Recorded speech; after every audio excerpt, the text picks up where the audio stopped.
Hello and welcome to Politics, Affects and Identities in Latin America. I'd like to thank Luciana and Sylvia for inviting me to address you today. In different ways, faith shapes our worlds, whether we're aware of it or not. In today's provocation, I develop a new materialist philosophy of faith. I do this through mobilizing affect theory and writings from the new materialisms to demonstrate how faith operates as both a form of what Laurent Ballant calls cruel optimism, and alternatively as a means of creating what Spinoza calls joy. I'll show that a change in the capacity to act, an affect, such as that created through belief, as an experience that unites both secular and religious people. For example, belief in the superiority of secular culture over religious culture, or vice versa, are two affectively similar corporeal orientations that, to quote Rosie Braidotti, show that we are all too human and we are all in this together, but we're not one and the same. I'll outline the three scales across which faith entanglements and resulting unconscious orientations articulate: macro, meso, and micro. I'll argue that on a macro level, global material economies and worldviews, geographies and networks of faith impact substantially on individuals' capacities to act, as these assemblages are both political and world-making. On a meso level, the individual and community geographies of belonging that constitute people's everyday lives demonstrate the complex entanglements of matter and belief that make up lived faith worlds. At a micro level, as I've suggested, faith is a form of what Spinoza would call joy, and in some circumstances, what Ballant calls cruel optimism. We're all consciously or unconsciously enmeshed in various systems of faith relation, both formal and informal, religious and secular. Because of this, I want to put forward a unified approach to thinking about the social and the individual politics of orientation that become expressed through different forms of faith. Faith is an ontological state, it's an orientation, it's a capacity to act. Faith is a set of practices, it's an embedded emotional geography, and it choreographs subjectivities and communities. Philosophies of religion often account for transcendental frameworks, as a religion is a belief structure. However, religious belief structures interpolate objects, and I'm arguing that as an affect, faith is material. It presents as a capacity to act that's characterized by belief in the world. So this project of developing a new materialist theory of faith as cosmological ontological condition builds on my Interfaith Childhood's Australian Research Council funding, and I draw on new materialist research to think about what it means and what it might mean to have faith. So the need for this new perspective was really made plain to me during my empirical research that I undertook for the Interfaith Childhood Research Project. And in this field work, I've spoken to communities that are both religious and secular in Australia and in Britain.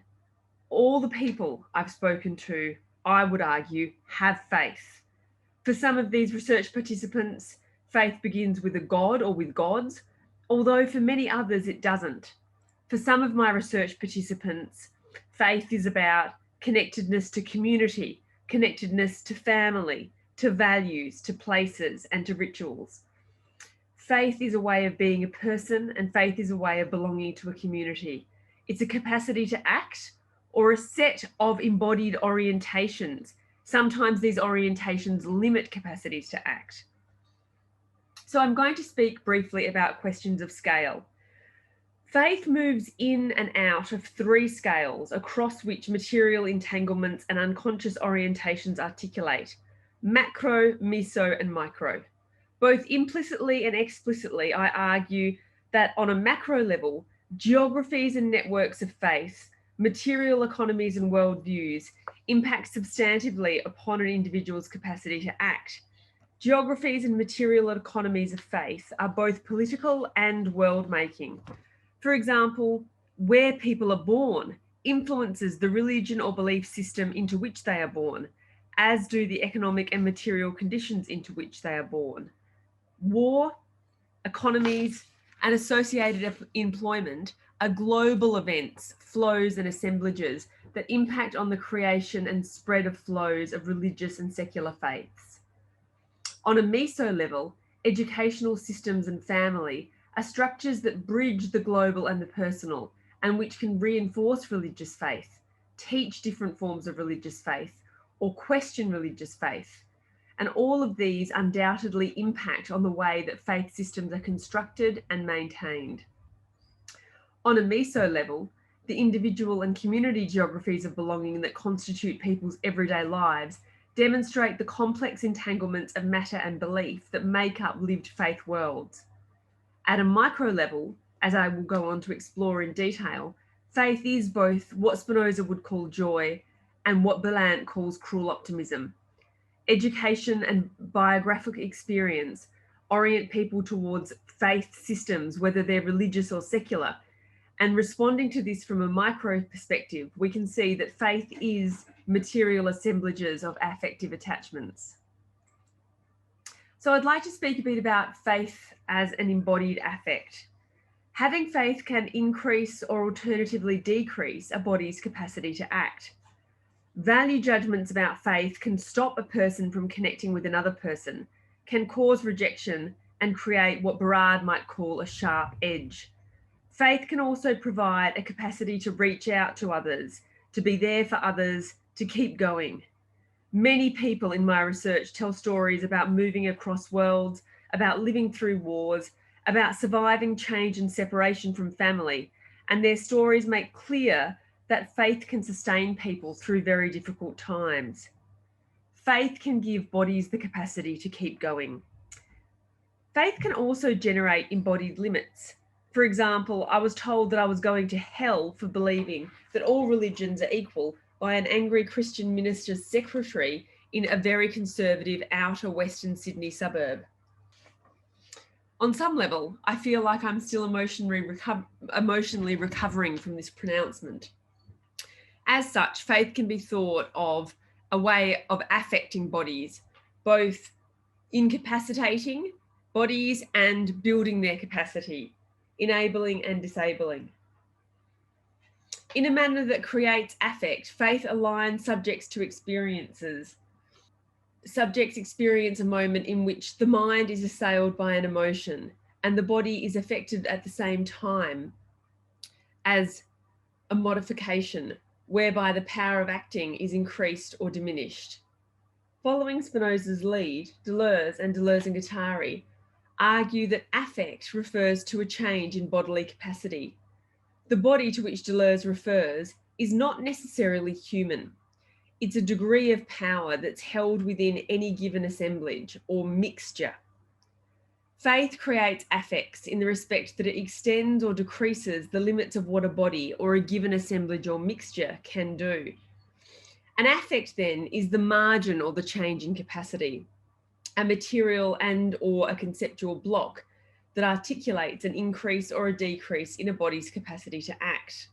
We can then use the term faith in a similar way to affect. The actual changes created by the experience of faith are affectus, the empirical increase or decrease in subjective capacity made by an affect. As I've explained elsewhere, in Spinoza Practical Philosophy, Deleuze says an affectus is an increase or decrease in the power of acting for the body and mind alike. Deleuze builds on this definition through arguing affectus is different from emotion. While emotion is the psychological striation of affect, affectus is our experience of change that's captured by subjectivity. It's the virtuality and materiality of the increase or decrease affected by a body's power of acting. Objects such as religious icons, experiences of reciting a prayer, joining a community in praying, eating, or just coming together are enculturated affective experiences. Deleuze explains the affection refers to the state of the affected body and implies the presence of the affecting body, whereas the affectus refers to the passage or movement from one state to another, taking into account the correlative variation of the affecting bodies. Hence, there is a difference in nature between image affections or ideas and the feeling affect. Affectus is the materiality of change. It is the passage from one state to another, which occurs in relation to affecting bodies. Image affections, or the ideas to which Deleuze refers, can be the idea of God or of gods. It can be an image of a religious deity or the figures in which people believe. Increasing or decreasing one's capacity to act is the modulation of affectus, the virtual and material change that prompts affection or feeling in consciousness. Faith attachments and the act of believing in something are exactly this virtual and material change that prompts affection or the feeling of affect in consciousness. Deleuze's work on affect as change in embodied capacity begins with his reading of Spinoza. In Spinoza, Practical Philosophy, he explains the affections are modes, they are forms of life in themselves. The modes are the affections of substance or of its attributes. These affections aren't always active, since they're explained by the nature of God as an adequate cause, and God can't be acted on. But at a second level, affections designate that which happens to the mode, the modifications of the mode, the effects of the modes on it. These affections are therefore images or corporeal traces, first of all, and the ideas of these images involve both the nature of the affected body and the affecting of the external body. So Deleuze reminds us how feelings, and to this I would add beliefs, mark out our emotional geographies. This is Deleuze's Spinoza's framework for thinking about the ways that ideas and interactions can create conceptual and material changes. For Spinoza, substance is the stuff of which life is made. Substance is expressed in modes which are changed, affected, or modulated by affections. Affections are traces of interaction, residues of experience that live on in thought and body. They make affects, modulations marked by our feelings. Faith, then, the belief that something is possible, or the belief that something is inherently wrong, changes capacities in ways that are marked by feelings. Faith in religion and faith in social value choreographs people, societies, relationalities. Following on from this understanding of faith as assemblages of places, objects, people, belief, and ways of shaping patterns of feeling, we can see that faith is a map. It's an external and internal set of consequences. It's a set of coordinates that moves in and out of scales, and it moves across bodies. This map is living. It's dynamic, it's responsive, and it's a very alive part of people's engagements. In being responsive, faith is always being remade. It shapes streams of consciousness that flow across established patterns of feeling. I'd like to talk now about faith as promise, faith as object, and faith as exchange value. In Cruel Optimism, Laurent Bellant discusses the feelings of failure and the process of slow death that arise from trying to change habits that are perhaps not in our best interest.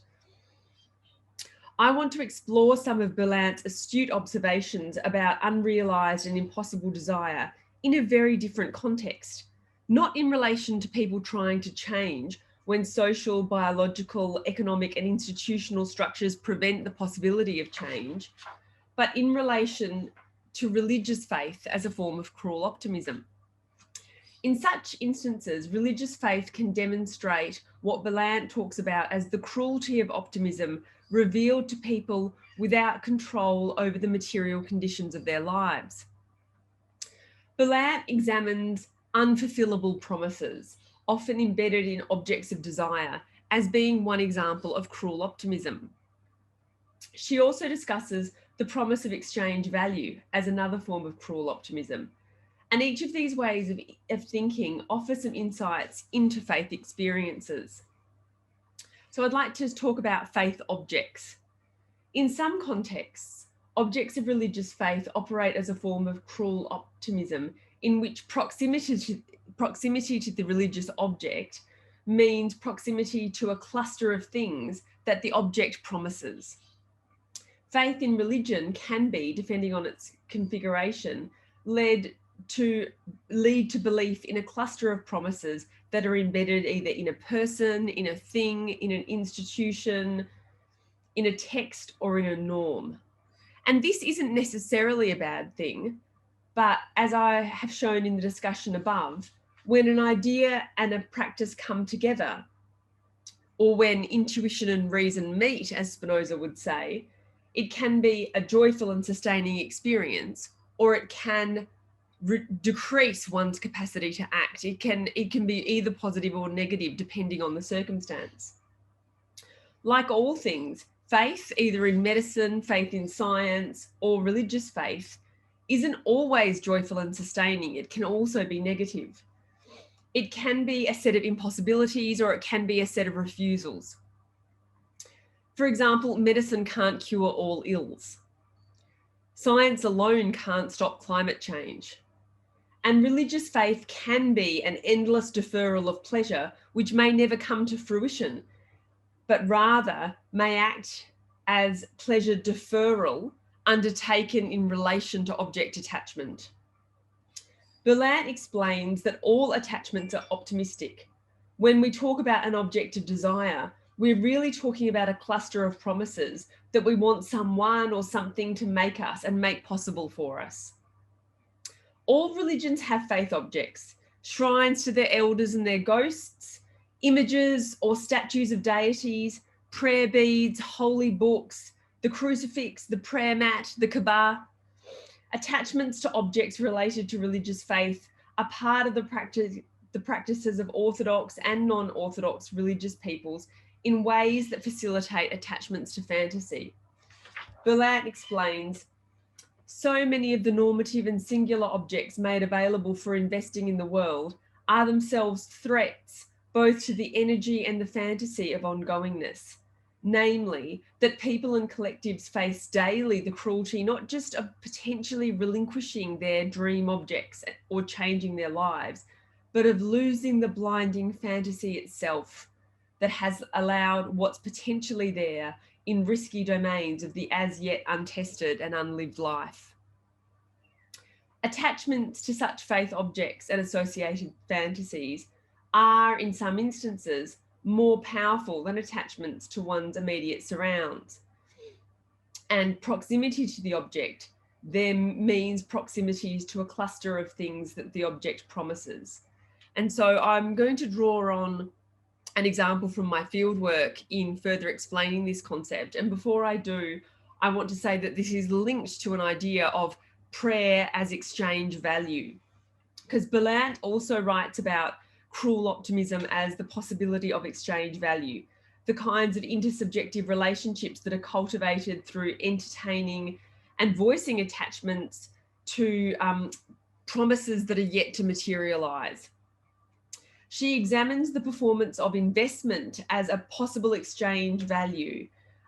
So prayer, for example, might be an investment in a future possibility, an exchange for a possible future. Berlant says, the condition of projected possibility of hearing that cannot take place in the terms of its enunciation. You are not here. You are eternally belated to this conversation, but I am imagining you. This creates a fake moment of intersubjectivity, which nonetheless allows a performance of address to take place, end quote. So this suggestion brought into my mind the story of a mother who lives in Melbourne, having escaped Serbia. She's a refugee in Australia. And she explained that she felt that she really needed to save her attachment for the afterlife. And I'm quoting here from her, where she says, I'm trying not to get too attached to recipes or places or to anything. For me, these aren't important to me. Sorry. For me, it's like my prayer, my beliefs. It's like, I love my family and everything. But one day, my other friend, she told me her husband just passed away. How? He was perfectly healthy looking, fairly young man. Just one day people are here, the next day people are gone. You know, it just makes me think that here, there's my family, but how much is that important? It's like the next day you're going to leave. You're going to leave everything here, even your friends and family, and nothing else matters anymore. That's the end of that quote. So clearly we can see here faith as exchange value. Faith in the afterlife is exchanged for any investment in her children or husband or the contemporary world. But alternatively, for others, faith is a material attachment and it's a way of making joy. So faith can be what Spinoza would call active joy. Spinoza discusses active and passive joys, and both can arrive from either vicarious experience, which is passive joy, or through good intent, which is active joy. He calls these good encounters. Deleuze explains that for Spinoza, reason's only commandment is to link a maximum of passive joys with a maximum of active ones. For joy is the only passive affection that increases our power of action, and all affections of joy alone can not always be active. So the slave might be recognized by his sad passions, but the free man by his joys, both active and passive. A sense of joy is revealed as the only truly ethical sense, as it is to the practical sphere what affirmation is to the speculative sphere. A philosophy of pure affirmation, the ethics is also a philosophy of joy corresponding to affirmation. So when faith can be a way of surviving and helping others survive, it can be a way of extending your own and others' capacities to act, as well as supporting your community's capacity to act. It can afford the marriage of reason and passion that creates active joy, in Spinoza's term. Deleuze continues saying that for joyful passions increase our power of action, and reason our power of understanding, the power of action belonging to soul. So joyful passions agree with reason. Joyful passions lead us to understand. They lead us to determine. Joyful passions allow us to become reasonable. And for so many people in my research, their faith is both a resource they use to survive and navigate difficult life changes, and also a means of supporting their family and community, of becoming reasonable. So in concluding, I would suggest that all those who have faith make it themselves, even if they do it unconsciously. Rituals, consumption practices, signification practices are all various forms of citation that choreograph orientations to objects, systems, assemblages, and faith experiences. In developing such a new materialist perspective on faith and drawing on interdisciplinary resources to think about the production of faith as an affective experience, I want to show the really complex ways in which people are moved to believe and the significance of these ways. We all have faith in something. Our faith is both an expression of context and a political act. Faith, like the body, is a thermometer of social becomings, and wherever we are situated, whatever we profess, faith is the means by which we continue to become who we are. So let us investigate this in its material, conceptual, social, and historical complexity. Thank you so much. I'd like to, again, thank you for your attention and welcome questions. I wanted to share with you some images from my fieldwork. These are artworks that the children have made and some objects of attachment that have been part of both my own biographical experience and those of others in my research process. And I'm really keen to discuss this further and take questions. Thank you so much. Bueno, muchas gracias, Ana. Esperamos que hayan podido seguir también y ayudado al texto para seguir la conferencia. Como Ana misma dice, muy provocadora conferencia. Yo voy a comentar en 3 ejes lo que compartió con nosotros Hickey-Moody. Cuando nosotros pensamos en invitar a Hickey-Moody a abrir, lo hicimos pensando en que su trabajo podía ser una buena inauguración de esta plataforma que pensamos justamente alrededor de la pregunta política, de la identidad y las crisis, y me parece que justamente en esta clave el video que compartimos, la charla de Ana, nos pone mucha luz. Yo voy a centrar mis comentarios en 3 ejes. Uno, los aportes e interrogaciones que el enfoque y los nuevos materialismos, el llamado giro afectivo, trae consigo para pensar estas cuestiones. Después voy a retomar un concepto que atraviesa toda la conversación y la provocación de Ana, asociada a esta idea de comunidades geográficas de pertenencia, y que en otros momentos habla como geografías y economías materiales de la fe, para luego revisitar la pregunta por la identidad a la luz de ambos conceptos y aquello que el aporte de la lectura en torno a la fe trae consigo. Entonces paso primero ya rápidamente a meterme en cada uno de estos ejes. El affect, nos dice Ana, es la capacidad de actuar. El affectus, que refiere a un aumento o disminución de la capacidad subjetiva, diferente de la emoción. Mientras que la emoción es la instigación psicológica del afecto, el afecto refiere al modo en que nuestra experiencia de cambio es capturada por la subjetividad. Es el poder de un cuerpo de actuar.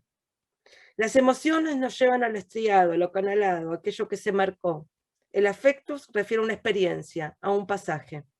Esto es, no a lo canalado, sino a la capacidad de afectar y ser afectados. A lo que puede un cuerpo. Y acá vale recalcar, como lo hace Ana, que se trata de una capacidad, de un poder que puede aumentar o disminuir. Porque el afecto es ese pasaje, la materialidad de ese pasaje. Y entonces propongo tener ojo, porque esta capacidad no admite romantizaciones. No se trata de pensar en héroes o heroínas que todo lo pueden, o sí, porque nadie sabe lo que puede un cuerpo. Pero no se trata ni de la autoayuda ni de la narrativa del tú puedes. La analítica del affect, como lo enfatiza Ana, supone tanto aumentos como disminuciones de esa capacidad. Y ello nos lleva directamente a la política, a la pregunta política de la cuestión, a las políticas afectivas de la fe, como lo hace Ana.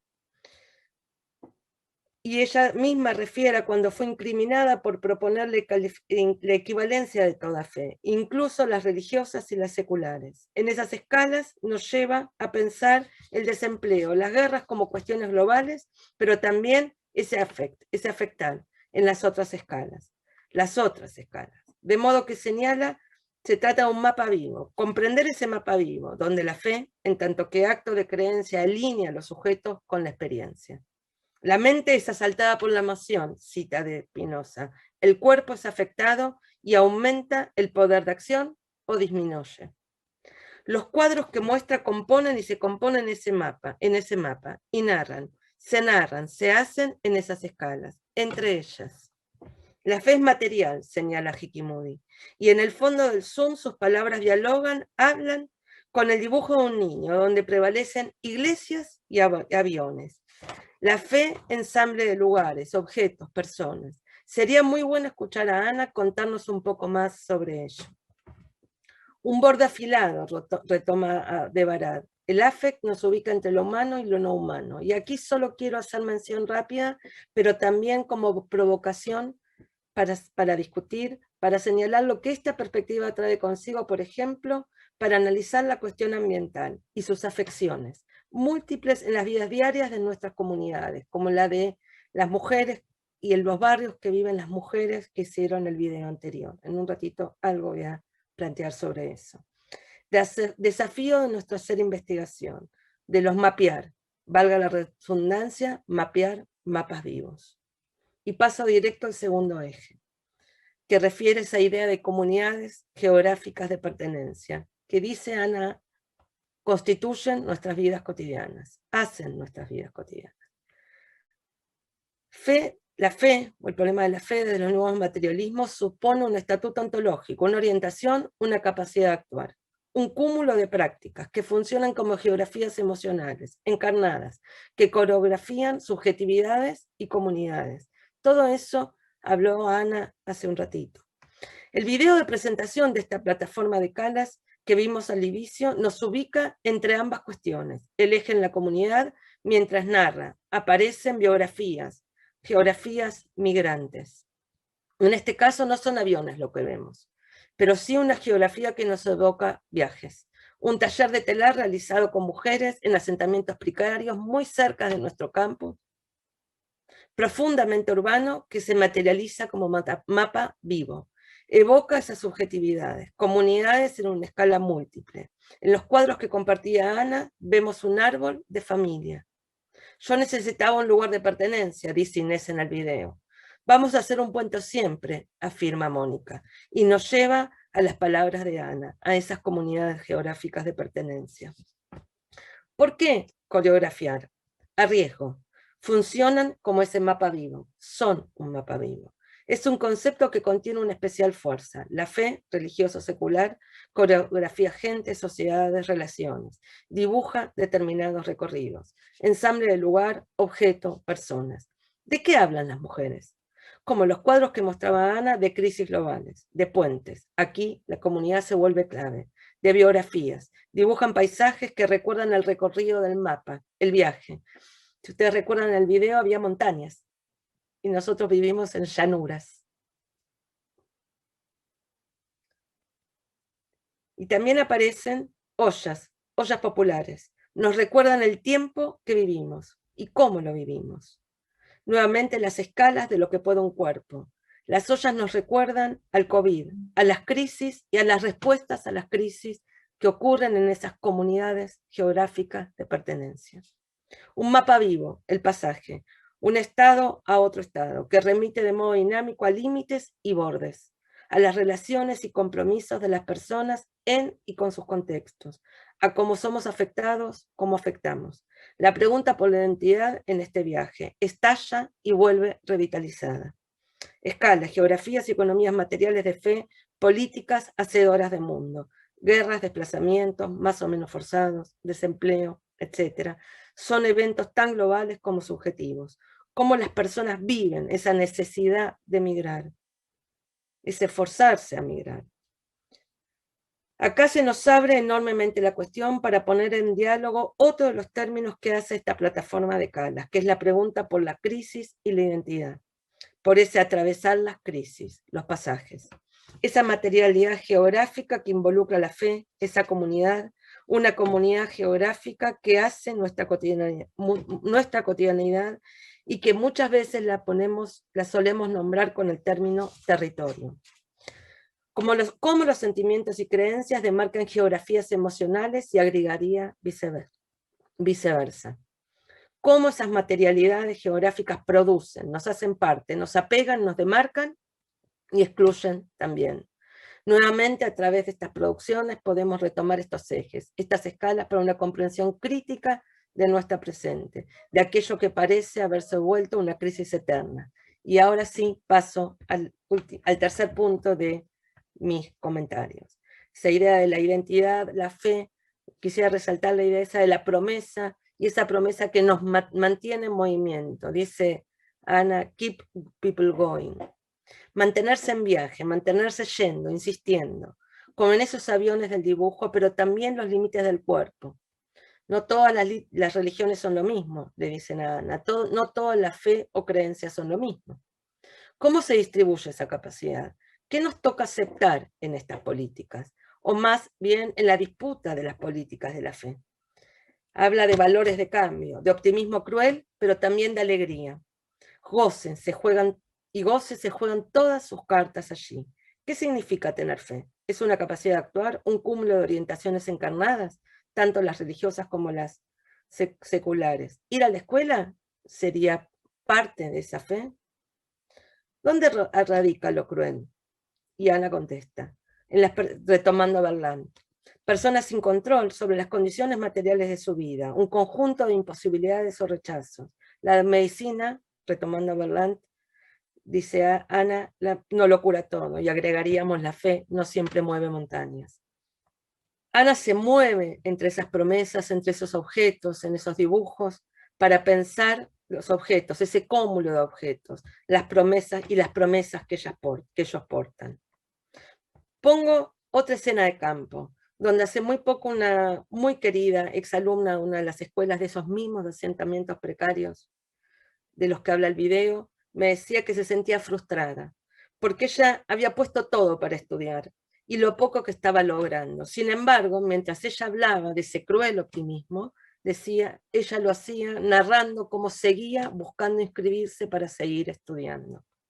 Ambas cosas, el valor de cambio, el joy, la alegría, el placer, el afecto. Y ahora sí, para ir cerrando, quizá podemos compartir ese cuadro.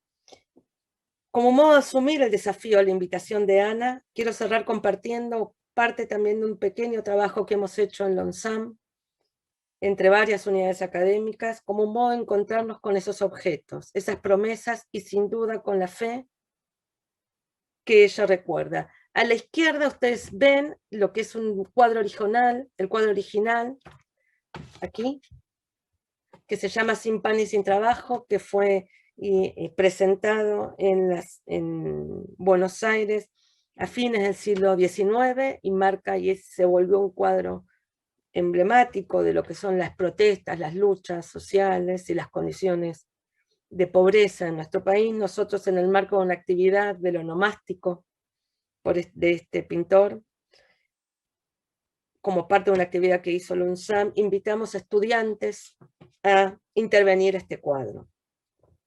Esta experiencia daría para hablar en sí, pero solo quisiera señalar algo. Cómo dialogan, se afectan mutuamente los objetos, llenos de alegría y de placer en el cuadro intervenido, que es este otro, y el diálogo.